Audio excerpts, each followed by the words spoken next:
What is up, guys? Welcome back to another video, and today we're going to be ranking all three movies in the Silent Hill movie franchise. Now, this franchise is very hit or miss. It is very controversial. It is very criticized. But I am here today to give my opinions on each of them. Now, since this is my opinion on this franchise, and my opinion only, I'm just going to put it out there. Don't be a dickhead. This is my opinion. If it does not line up with your opinion, I'm sorry, but our opinions shouldn't line up because we're different people. But I will say that this franchise, for the most part, everyone has the same opinion on all three movies. The movie that is number one is pretty much universally accepted as the best one in the franchise. The only ones that are really, worth even arguing over is which one is worse, the number two or number three.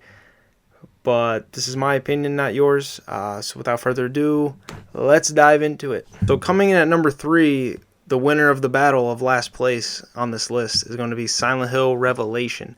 This movie came out in 2012. It is a direct sequel to the first movie of the franchise. It is directed by M.J. Bassett. Now, M.J. Bassett, the director of this movie, I have never heard of this director before. I've never seen any other movies that she has made. This is the one and only time I've ever heard of her. This movie stars Adelaide Clemens as Heather Mason, who ends up actually being Sharon, the little girl from the last movie, just in the future when she turns 18. Her dad is still played by Sean Bean. Her mother just has a cameo in this movie. She was the main character in the first movie, but she stayed in Silent Hill, so she's not in the real world anymore.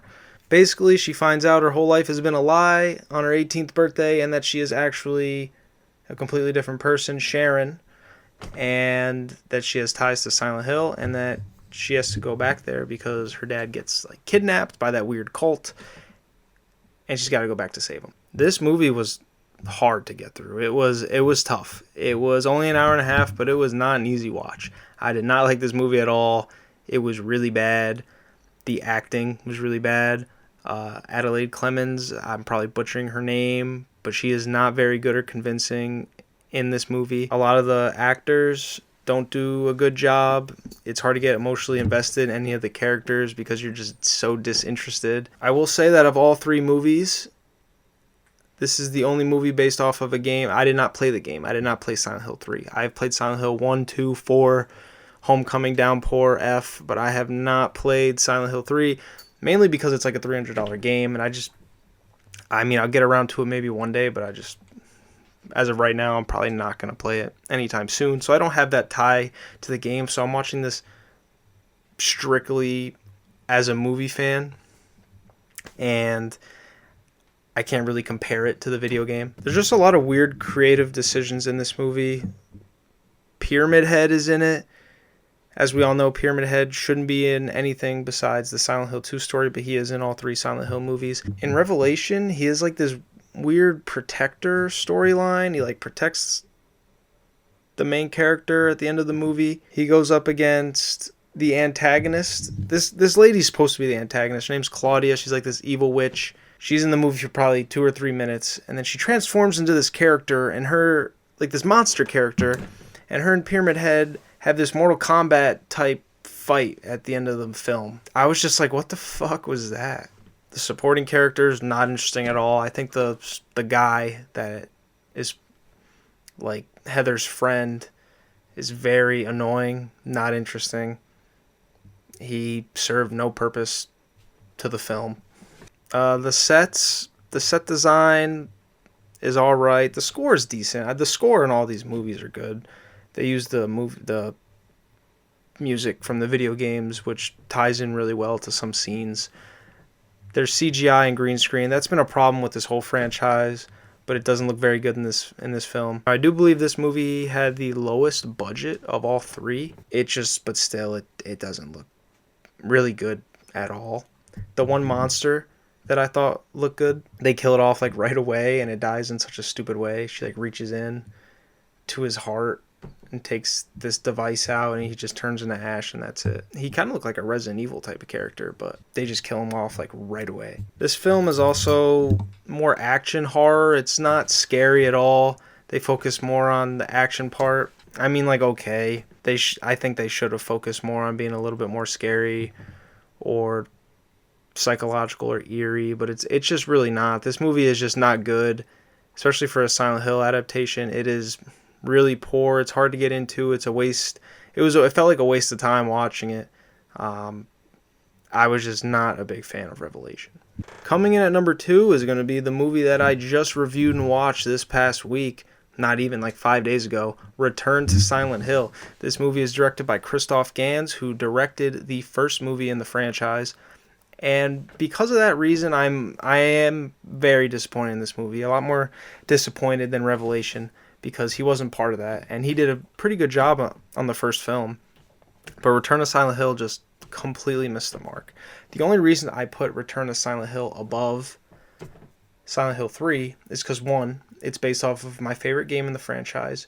2, it was cool to see some elements of that game come to the big screen and how they transformed it. But besides my emotional attachment to there, that's pretty much all that's sticking this at the number 2 spot. I can easily see why people would put Revelation 2 or Return to Silent Hill as 3. They're both really fucking bad, disgraceful movies for the franchise. Return to Silent Hill is just CGI loaded, green screen filled, just a mess of a movie.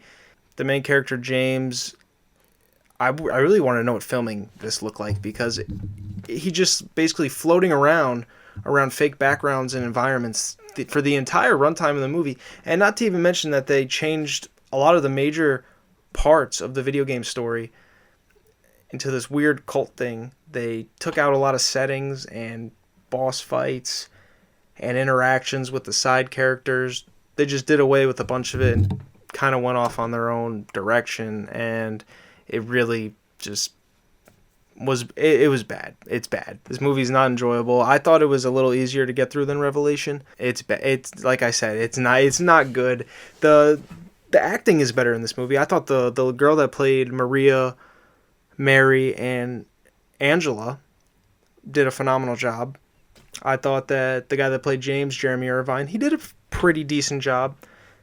Besides that, there's really no other characters. I mean, you got Eddie that comes in, he throws up and kicks James in the chest and runs away. Like, that's it. That's the fan service, guys. Eddie kicks James and runs away. That's it. No more of him, even though he is a pretty big character in the game, more so than Angela, I would say.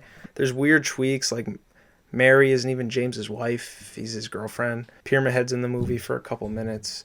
Abstract Daddy's in it, but not much going on. The final boss in the game isn't really a final boss in the movie. The ending is different. There's just a lot of really dumb tweaks in this movie that I just don't understand. Overall, Return to Silent Hill, I could see the vision and what it was trying to do. It had half the budget of the first film, so I kind of understand the whole CGI thing, but in terms of storytelling, they could have at least saved the story and excused the CGI stuff with a good story, but they didn't. The whole movie is just a complete fumble. But coming at number 1, the one bright spot in this franchise, Silent Hill, the original movie made in 2006, directed by Christoph Gans. This film is arguably one of the best video game adaptations of all time. This movie has the highest budget of the franchise. I believe it was $50 million. It grossed about $100 million in the box office. It is not super faithful to the first video game on the PS1. They switched the main characters from a guy to a girl, which I think is still good. Rhoda Mitchell is the main character, and her daughter Sharon, played by, what's her name? Jodelle Ferland? Jodelle Ferland, is that her name? They have to go to Silent Hill because Rhoda Mitchell's character believes that will help cure her daughter. Her daughter's like all fucked up in the head and sleepwalks and weird shit is going on. And the little girl, by the way, in this movie is fucking creepy. Not even just like the makeup and stuff. Her herself. Not trying to be mean, but she looks like a creepy little girl. And I think that she was perfect for the role that she played. There is not much CGI in this movie. A lot of the practical effects and monsters are real people, or they use real effects, which I think is why this movie really does stand up compared to the other two. The environments, the settings, they look way better. They look way more immersive. The atmosphere is way more eerie. The score is beautiful. The spots in this film where they place the music, they place it perfectly. you really get involved in this one and get immersed in the town of Silent Hill. And the story is pretty good. I will say the story is a little bit overdrawn. It's a little over 2 hours. They kind of add a little bit too much lore and backstory. And there's this like other plot line with the dad and this cop. And I think that's kind of unnecessary, but it's fine. The movie is still decent. It's a movie I will watch probably once a year, maybe. It's still pretty good. The acting is strong in this movie. Sean Bean plays the dad just like he does in the second one. Lauren Cohen is in this movie as this over-the-top cop. If you remember her, she is Andrea in The Walking Dead. There's some weird like main character logic.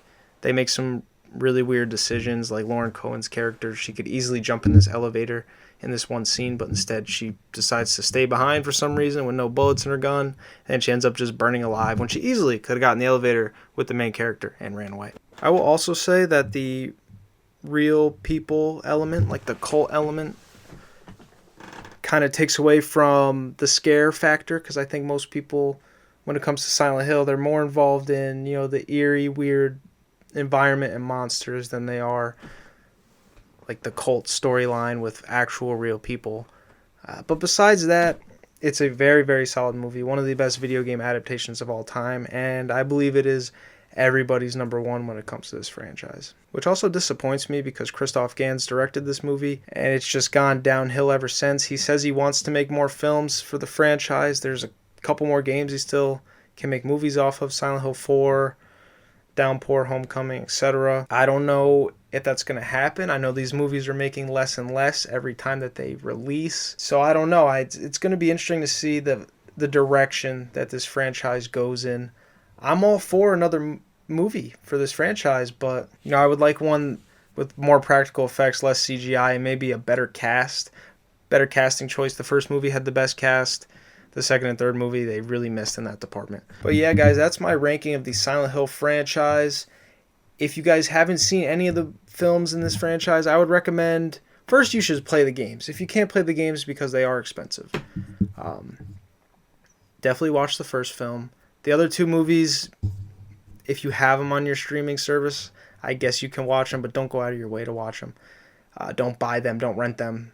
They're not worth it. Unless you want to get the whole story or whatever, it's just not worth it. It's the second and third movie are really, they just feel like a waste of time. They're kind of hard to get through. But definitely check out the first one. I hope that this franchise can improve at some point and really give the fans what they want. But for now, this is what we got. This has been my ranking and reviews for the Silent Hill movie franchise. Thank you guys for watching. I will see you in the next video. Have a good one.